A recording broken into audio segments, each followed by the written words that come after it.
جون سارا، صدای تو چقدر آرامش بخش واسه من میخوام صدای تو رو ضبط بکنم بذارم توی ماشین به جای موزیک هر جا میرم گوش بکنم. آها، میدونی من به زودی میشم میسیز کوکن؟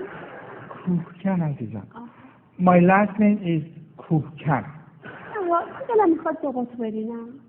بابام عمرش داد به تو. پس مامان تو. آره، مامانم عاشقت میشه. من دلم میخواد مثل خانوم بشینه اون بالا، من خودم همه کاراشو بکنم. من روزی 100 بار پای پدر مادر تو ماچ میکنم با این موجودی که آفریدن. آخه بی‌انصاف، این همه زیبایی مگه میشه؟ بچه همون شبیه تو بشن چی میشه؟ بشن که چشم و ابرو و دماغ و دهنشون عین تو باشن. من دلم میخواد قد و بالا و ابروهاشون عین باباشون بشه. باباشون؟ عین تو. زندگی باید بسازم که تمام دخترها حسرتتو بخورن، حسودیشون بشه. منم تو خوشبخت‌ترین شوهر دنیا میکنم. شبا بعد از سر کارم تمام شد مستقیم میام خونه با یک دسته گلف برای خانم خونه.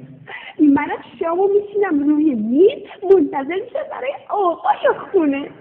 وای شیره یادم از خوشی. برها چشمم به کف پا. I love your mom.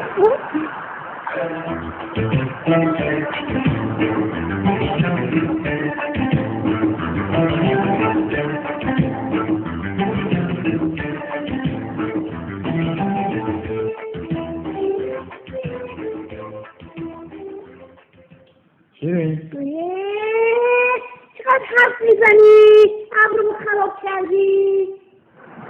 من که یک ساعت دارم روزنامه میخونم.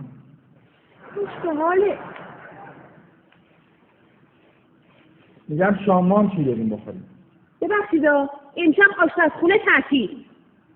شام چی بخورم؟ حالا یه تا شام نخور. پاپ کورن بخور. شام توسفی؟ من که خدا رو شکر دایتم.